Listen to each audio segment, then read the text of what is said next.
Hi friends, welcome to Salem புனிதாஸ் recipes. இன்னைக்கு ஒரு இன்ட்ரெஸ்டிங்கான ரெசிபிங்க. மொகல் மட்டன் பிரியாணி என்னோட ஸ்டைலில் செய்ய போகிறேன். நான் இதுக்கு நானே வீட்டில் தயாரித்த பிரியாணி மசாலா வச்சு செய்ய போகிறேங்க. எப்படி செய்கிறதுன்னு இந்த வீடியோக்குள்ள போய் பார்ப்போம். வீடியோவை ஃபுல்லாக பாருங்கள். பார்த்துட்டு பிடிச்சிருந்தா ஒரு லைக் கொடுங்க. உங்கள் ஃப்ரெண்ட்ஸ் அண்ட் ரிலேட்டிவ்ஸ்க்கு ஷேர் பண்ணுங்கள். நம்ம சேனலை சப்ஸ்கிரைப் பண்ணாதவங்க மறக்காமல் சப்ஸ்கிரைப் பண்ணுங்கள். வாங்க இப்போ வீடியோக்குள்ள போய் எப்படி செய்யறதுன்னு பார்க்கலாம். இப்போ இதுக்கு என்னென்ன பொருட்கள் தேவைன்னு இப்போ பார்க்கலாம்.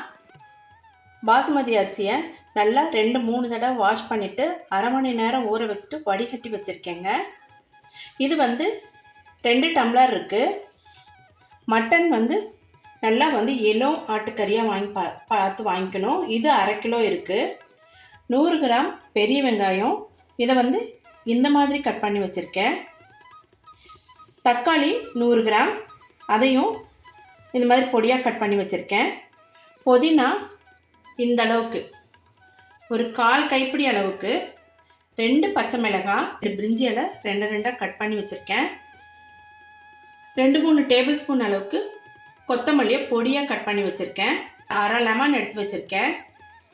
2 டேபிள் ஸ்பூன் அளவுக்கு இஞ்சி பூண்டு விழுது. இது 12 பாதாமை நல்லா சுடு தண்ணியில் ஊற வச்சு தோல் உரிச்சிட்டு நல்லா நைஸாக அரைச்சி வச்சுருக்கேன்.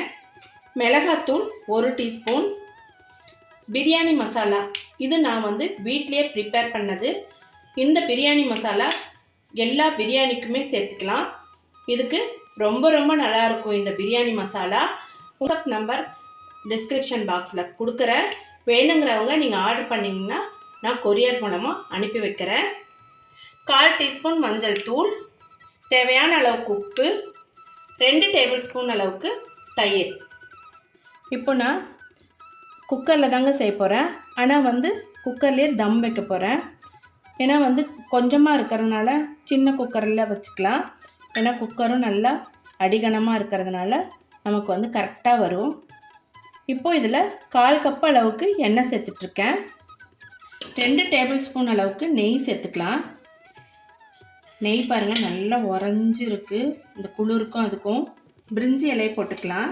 இப்போது கட் பண்ணி வச்சுருக்கிற வெங்காயம் சேர்த்துக்கலாங்க. இது நம்ம நல்லா ப்ரௌனாக ஆகிற வரைக்கும் வதக்கிக்கலாம். நான் செய்கிற அந்த பிரியாணி மசாலா அது மட்டும் போட்டால் போதுங்க. நம்ம இதில் எதுவுமே பட்டை லவங்கம் ஏலக்காய் எதுவுமே சேர்த்த வேண்டியதில்லை. நம்ம எடுத்து பொறுக்கி வைக்க வேண்டியதில்லை.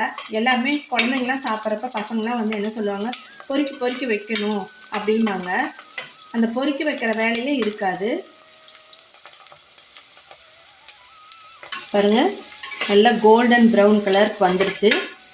இப்போ நம்ம சேர்த்த வேண்டியதெல்லாம் சேர்த்துக்கலாம். பச்சை மிளகாய் இது நல்ல காரமான மிளகாய், அதனால் 2 மிளகாய் சேர்த்துக்கிறேன். இல்லைன்னா 4 மிளகாய் கூடையும் சேர்த்துக்கலாம். உப்பு, மிளகாத்தூள், ஜிஞ்சர் கார்லிக் சேர்த்துட்டு ஒரு வதக்கிக்கலாம். தக்காளி சேர்த்துக்கலாங்க. தக்காளி சேர்த்துட்டு நல்லா மசிகிற அளவுக்கு வதக்கிக்கலாம். உப்பும் மிளகாத்தூளும் சேர்த்துட்டு நம்ம தக்காளி சேர்த்துனா சீக்கிரமாகவே வதங்கிடும்.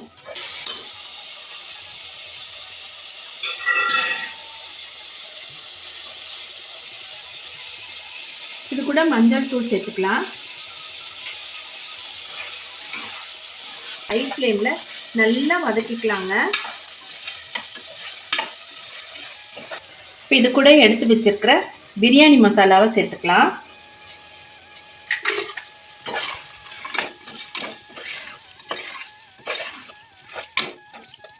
இப்போ இது கூட பாதி அளவு கொத்தமல்லி தழை, பாதி அளவு புதினா சேர்த்துக்கலாங்க.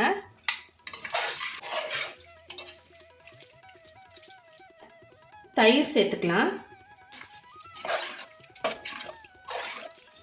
இது கூட அரைச்சி வச்ச பாதாம் விழுது சேர்த்துக்கலாம். பாருங்க, இது கூட ஒரு 1/4 கப் தண்ணி சேர்த்துட்டு நம்ம ஒரு 4-5 விசில் வேக வச்சு எடுத்துக்கலாங்க. நம்ம இப்போ அரிசியை இதில் சேர்த்துட்டு ஒரு 3-4 நிமிஷம் கொதிக்க விட்டுட்டு வடித்து நம்ம பிரியாணிக்கு சேர்த்தணும். இப்போது இந்த தண்ணிக்கு தேவையான அளவுக்கு உப்பு சேர்த்துக்கலாம். தண்ணி கொதிக்குது. இப்போ நம்ம ரைஸை சேர்த்துக்கலாம். கலந்து விட்டுக்கலாம் ஒரு தடவை, இல்லை அடியில் பிடிச்சிக்கும். இப்போது ஆஃப் பண்ணிடலாங்க. வடிகட்டிட்டு வந்துடலாம். ரைஸை வடிகட்டியாச்சுங்க. இப்போது ஓப்பன் பண்ணி பார்க்கலாம்.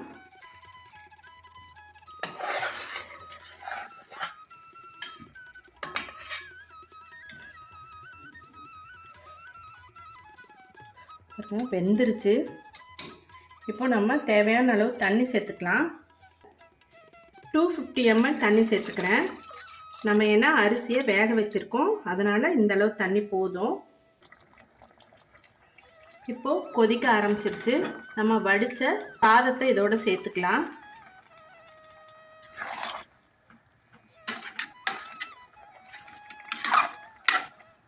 அரிசியும் தண்ணியோட லெவலும் கலந்த மாதிரி இருக்கணும்.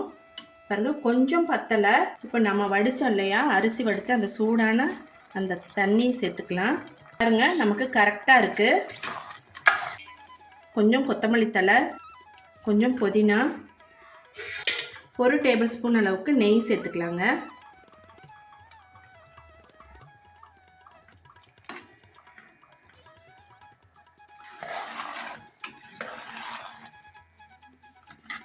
நம்ம உப்பு காரம்லாம் எப்படி இருக்குன்னு பார்த்துக்கலாம். பார்த்துட்டு அட்ஜஸ்ட் பண்ணி போட்டுக்கலாங்க. இப்போ நம்ம தம் வச்சுக்கலாங்க.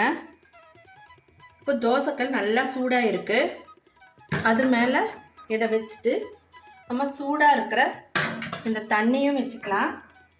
இது கூட வெயிட்டையும் வச்சுக்கலாங்க. இப்போ ஒரு 3 நிமிஷம் ஹையில் இருக்கட்டும். 10 நிமிஷம் சிம்மில் வச்சு ஆஃப் பண்ணிட்டா கரெக்டாக தம் ஆயிரும். இப்போது அடுப்பை ஆஃப் பண்ணி 10 நிமிஷம் ஆகுதுங்க. எடுத்து பார்ப்போம். ஆஹா, சூப்பராக கம கமன்னு வாசம் வருதுங்க. கரெக்டாக தம்மாக இருக்குது. பாருங்கள், இப்படி வந்து நீட்டமாக சாதம். பாருங்கள், மட்டன் வந்து அழகாக சூப்பராக வந்திருக்கு. உதிராக சாதம், நல்லா மட்டன் பீசஸ்லாம் நல்லா வெந்திருக்கு. சூப்பராக வந்திருக்குங்க. அப்படியே சாப்பிட்லாம். அப்படியே சாப்பிட்லாங்க. கேமராமேன் அவசரப்படுறாரு. அப்படியே சாப்பிட்லாமா? சுட சுட இருக்குது, வாய் வெந்துடும். அதனால் கொஞ்சம் ஆற வச்சு சாப்பிட்லாம்.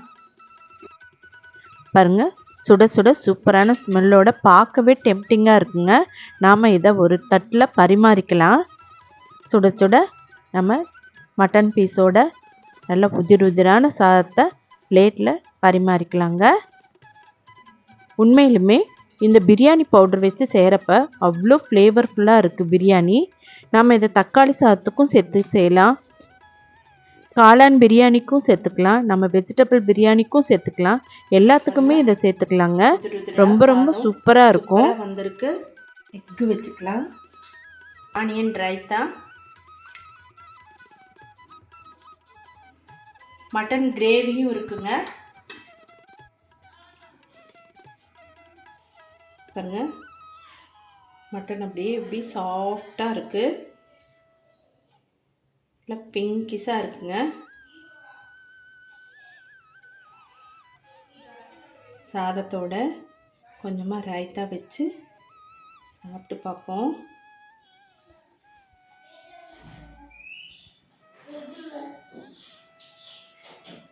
பிரியாணி ரொம்ப சூப்பராக இருக்குங்க. நீங்களும் வீட்டில் இதே மாதிரி செஞ்சு பாருங்கள்.